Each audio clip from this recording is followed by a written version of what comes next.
शिकारी के पास पहुंचता है। वो दूर से ही टुनटुनी और शिकारी को लड़ते हुए देखता है। अरे ये शिकारी तो बहुत खतरनाक लग रहा है।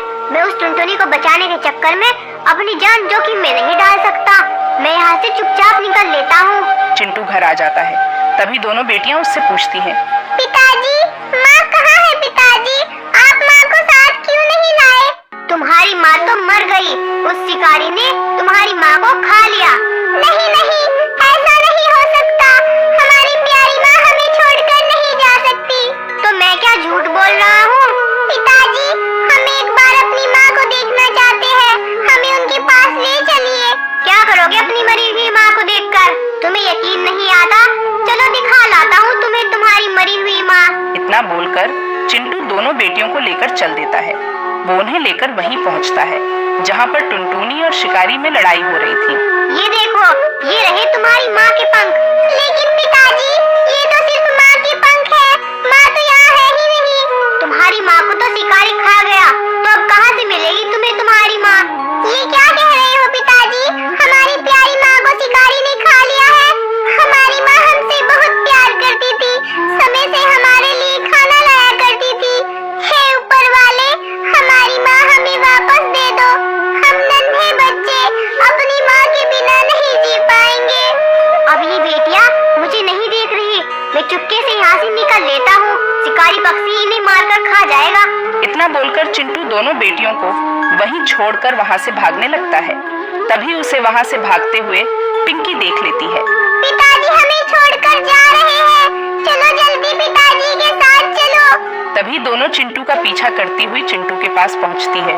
पिताजी, आप हमें छोड़कर कहाँ जा रहे हो? पिताजी, अरे तुम दोनों तो मुझ पर बोझ बन गई हो। तुम दोनों कहीं जाकर मर क्यों नहीं जाती? पिताजी, क्या आप चाहते हो कि हम दोनों मर जाएं? आप सही कह रहे हो पिताजी। अब हमारी माँ भी इस दुनिया में नहीं रही और आप भी हमें छोड़कर जा रही हो। हम इस दुनिया में रहकर क्या करेंगे पिताजी? अब हम भी मरना चाहते हैं पिताजी। आप हमें बता दीजिए कि हम कैसे मरे। तुम्हें कैसे मरना है ये भी तुम्हें मैं ही बताऊं? चलो ये बताकर तुम पर एक आखिरी एहसान कर ही देता हूँ। वो देखो गुफा, वो शिकारी तुम्हारी माँ को उस गुफा में ले गया है। जाओ जाकर उससे अपनी माँ का बदला ले लो।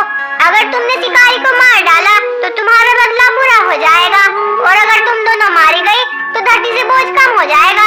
ठीक है, जो होगा हो जाएगा। वैसे भी अब हमें जीकर करना क्या है? चलो मोनी बहन, आज देख ही लेते हैं उस शिकारी को। इतना बोलकर दोनों बहनें गुफा में चली जाती हैं। इन सब ने मिलकर मेरा जीना मुश्किल कर रखा है। मैं इन सबको गुफा में ही बंद कर देता हूँ। सब अंदर ही घुटकर मर जाएंगे। इतना बोलकर चिंटू बाहर से गुफा को बंद कर देता है, जिससे कोई भी गुफा से बाहर ना निकल सके। इधर दोनों बहनें गुफा में जैसे ही अंदर जाती है, वहाँ उन्हें उनकी घायल माँ दिखाई देती है और पास में ही शिकारी पक्षी सो रहा था। माँ, आप जिंदा हो? हमें लगा कि शिकारी पक्षी ने आपको खा लिया है। माँ, चलिए, आप हमारे साथ चलिए। मेरी बच्चियों, मैं बहुत घायल हो गई हूँ। मैं अब नहीं उड़ पाऊंगी। ये शिकारी पक्षी तुम पर कभी भी हमला कर सकता है। तुम चली जाओ यहाँ से। नहीं माँ, नहीं। भले ही आज हमारी जान चली जाए, लेकिन हम आपको लेकर जाएंगे। चलिए, हम दोनों आपको उठाकर ले चलते हैं। इतना बोलकर दोनों अपनी माँ को उठाकर चलने लगती है। तभी शिकारी पक्षी नींद से जग जाता है। छोटी चिड़ियों, तुम्हारी इतनी हिम्मत, तुम मेरी गुफा तक घुस आई? चलो मोनी, भागो यहाँ से, हमें रुकना नहीं है। इस तरह दोनों बहनें अपनी माँ को लेकर आगे आगे थीं। वो शिकारी उनके पीछे पीछे था। जैसे ही वो गुफा के आखिर में पहुंची, उनके सामने एक मुसीबत और आ गई। पिंकी बहन, आगे तो रास्ता बंद है। अब हम क्या करेंगे? शिकारी तो हमारे पास ही आ रहा है। तुम आज कुछ भी कर लो, तुम तीनों मुझसे बचकर नहीं भाग सकते। लाओ, इस चिड़िया को मुझे दे दो, नहीं तो तुम दोनों का भी यही हाल कर दूंगा। नहीं नहीं, हम अपनी माँ को तुम्हारे हवाले नहीं करेंगे, चाहे हम मर ही क्यों न जाए। छोटी चिड़ियों, लगता है तुम्हें अपनी जान प्यारी नहीं है। मैं भी देखता हूँ कि तुम अपनी माँ को मुझे कैसे नहीं देती।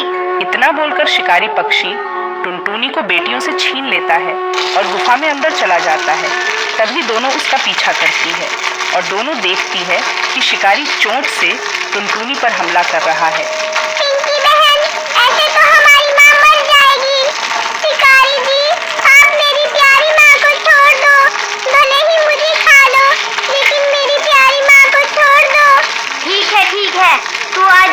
मैं तेरी माँ को छोड़ दूंगा। इतना सुनकर मोनी शिकारी के पास चली जाती है। छोटी चिड़िया, तू मेरा शिकार बनने आ गई। अब मैं तुम दोनों का एक साथ शिकार करूंगा। हा हा हा हा हा। ये धोखेबाज शिकारी माँ और मोनी बहन को नहीं छोड़ेगा। मुझे ही कुछ करना पड़ेगा। लेकिन मैं क्या करूं? इस शिकारी के आगे मैं अकेली कुछ नहीं कर पाऊंगी। तभी पिंकी को जलती हुई मशाल दिखाई देती है। पिंकी मशाल को उठा लेती है। दोस्त शिकारी, अब मैं तुम्हें जलाकर राख कर दूंगी। तू मुझ में आग लगाने से पहले जरा सोच ले। मेरे साथ साथ तेरी ये माँ और बहन दोनों जलेगी।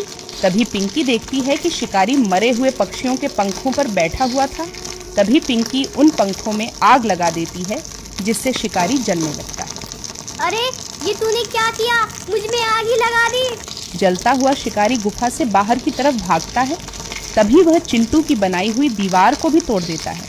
तभी जलने की वजह से बाहर खड़े चिंटू को शिकारी पकड़ लेता है, जिससे चिंटू और शिकारी दोनों आग में जलने लगते हैं और दोनों जलकर वहीं मर जाते हैं। फिर दोनों बहनें अपनी माँ को घर ले आती है। कुछ दिन बाद टुनटुनी स्वस्थ हो जाती है और फिर तीनों माँ बेटी साथ में खुशी से रहने लगती है।